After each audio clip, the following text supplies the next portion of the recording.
Surprising foods to boost your bone health after 50. Hey, Sophie here.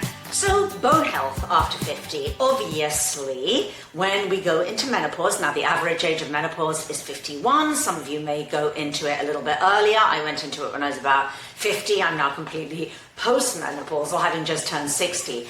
But when we go into menopause, suddenly the focus becomes on really what can we do to boost our bone health, to prevent osteopenia and osteoporosis, brittle bones, obviously leading to fractures later in life, and it's something we really do need to focus on. So exercise is a very, very big part of that, and exercise done correctly and done right, but also food can play a really important role as well. So I'm going to be going over 6 foods today that I recommend that you start incorporating into your diet if you're over the age. When I say over the age of 50, honestly, some of you go into menopause way earlier. Some of you will be in perimenopause. So really, it's when you go into menopause and your hormones, your estrogen, your progesterone starts to plummet. That's when that can really start affecting your bone health. So that's when we really want to start zeroing in and going, okay, what needs to happen for me to get a handle on this, to either slow down the progression of osteopenia or osteoporosis if you already have it, or to prevent it from happening in the first place. So food, okay, there are 6 surprising foods that you can start incorporating into your diet right away. First, I want to zero out very quickly and talk about how much calcium do we need, because obviously we're talking about calcium, getting calcium into your bones. So how much calcium do we need? When we're post-menopause, we need 1,200 milligrams a day. Write that down, 1,200 milligrams a day is the optimal amount that you need. So I look at how can we get this amount, this 1,200 milligrams from both food and supplementation, because we can get a lot of it from food, but we do need to plug the gap with a little bit of supplementation. So being a board certified nutritionist, for me, it's all about food first. Let's look and see what we can mine from our food for all our micronutrients. And I go over many, many different micronutrients. Always food first, because when you get your micronutrients or your minerals, your vitamins if you're in England, when you get it from food, it's symbiotic. It's in that food, in the state that it's in, with all the other compounds that are in that food. It's easier to absorb. You're not going to get too much. You're not going to get too little. So it is better to get it from food. But in many cases, particularly if you're a woman over the age of 50, you are going to need a little bit of supplementation as well. And I will go over the calcium supplementation at the end of this video. Okay, let's get into these 6 surprising foods. Number 1 is plant-based milk. So a plant-based milk is a really good idea. Now you might say, well, what about dairy? Obviously, isn't dairy a really good, rich source of calcium? Yes, it can be. But the problem is many women that I work with over the age of 50 have issues with gas, bloating, leaky gut, many other issues that are very largely helped by the complete elimination of dairy. The other issue with dairy is that most dairy contains quite a lot of saturated fat, and saturated fat can raise your risk of heart disease. And given the fact that heart disease is the #1 killer of postmenopausal women, we really want to minimize as much as we possibly can saturated fat from our diet. So that's why I don't go to dairy products for calcium. So we're going to look at plant-based milk. Now, a lot of plant-based milks are enriched with calcium. Now, this brand, if you're in America, it's called Plant Strong, and I will link to it underneath the video, is one of the few plant-based milks that I found that's enriched with calcium and does not contain oil.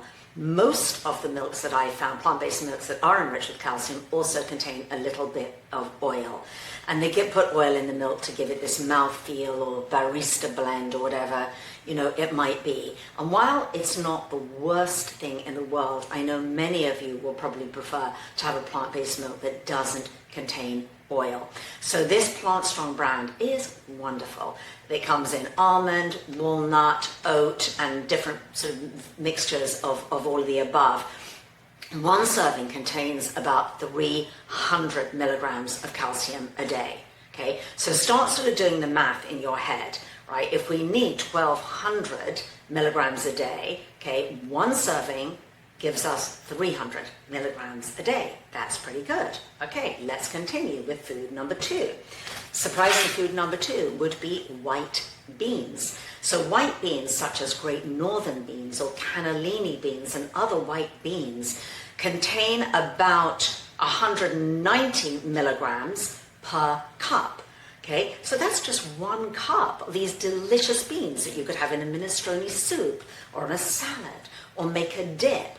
And now with 1 serving of enriched plant-based milk and 1 serving or 1 cup, I should say, of your white beans, we're up to almost 500 milligrams of calcium. Fantastic. Let's continue, shall we? Let's go to soy products. So these are edamame beans, so you want minimally processed, organic, non-GMO soy products. This could be edamame beans, but tofu is a really good source of calcium. So tofu, it varies on how much calcium it has per serving, anywhere from 400 and upwards of that, particularly if it's a calcium set tofu. A wonderful, wonderful source of calcium. And honestly, whenever I do a video and I mention soy, there's always all the comments like, oh my gosh, I can't eat soy, I have hypothyroid, or I'm at higher risk for breast cancer. There's a lot of misinformation that I'm continually having to educate you about soy, because actually soy can be incredibly beneficial and important for women in menopause, for preventing recurrence of breast cancer, lowering your risk of breast cancer, minimizing menopausal symptoms, and the list goes on and on and on, and very much so bone health. So I'll put a little link underneath this video to a really great article that I really like from one of my mentors of who shouldn't eat soy, so we can just keep it really, really simple. But all this to say is that soy products, make sure obviously they're organic and non-GMO, and particularly tofu, really, really great source of calcium.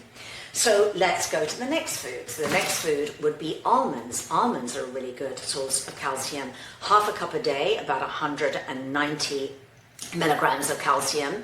I recommend to my clients all nuts be raw and unsalted, and you can sprout them if you want. Really, really easy. It's really easy to sprout almonds. You just soak them overnight. They'll almost double in size. Dry them really, really well, and then you can dehydrate them either in a dehydrator or in a very low setting on your oven until they get really, really crispy. They're absolutely delicious. And so for my clients, I recommend really more like 1/4 of a cup of nuts a day. Because if you are on a weight release journey, you want to be a little bit careful with nuts, and different nuts confer different health benefits. So we want our Brazil nuts for selenium, we want our walnuts for omega-3s, but we are talking about calcium here. And the king of nuts for calcium is most definitely going to be almonds.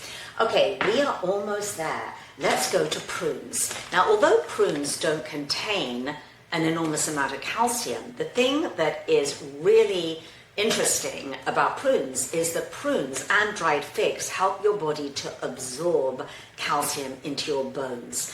And so I recommend to my clients that you have 3 to 5 prunes a day. So you can just snack them, they're delicious, you can throw them in a smoothie, you can chop them up and put them on oatmeal or in a trail mix, but 3 to 5 prunes a day, I think almost all menopausal, postmenopausal women should be eating to help absorb the calcium into your bones. All right, so the next food is dark leafy greens. Dark leafy greens, particularly collard greens and kale, are a wonderful, absorbable, really easily absorbable source of calcium. And you want to cook, in many ways, actually, it's better to have them cooked. That's why I don't necessarily recommend a completely raw diet, because there are so many vegetables that release more nutrients when they're cooked. But in the case of collard greens, Definitely, I wouldn't eat raw collard greens, but I love cooked collard greens in a pressure cooker. So you really want to get in as many collard greens, turnip greens, dandelion greens, although that's not so common, is it? And kale. So eat as many of those dark leafy greens to get tons of calcium into your diet every single day. Finally, let's look at supplements. So with all of those foods, if you start really being intentional about adding those foods into your diet, you're going to get really way up there to 6, even 7, even 800 milligrams of calcium a day, depending on how much you eat. But you're still at a shortfall to get our 1200 milligrams a day. So I do recommend a supplement, a calcium supplement. But with a calcium supplement, you don't want too much. So many calcium supplements have way too much calcium in them, and too much is too much and can be deleterious for heart health. You do not want too much calcium. And that's why when I start talking about supplements, and I want to be really clear about this because I get a lot of questions. I'm a board certified nutritionist.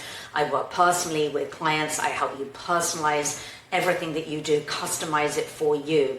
And it's really important when you are looking at your supplements that you work with somebody who can really help you, because there simply is not a one-size-fits all. There just isn't.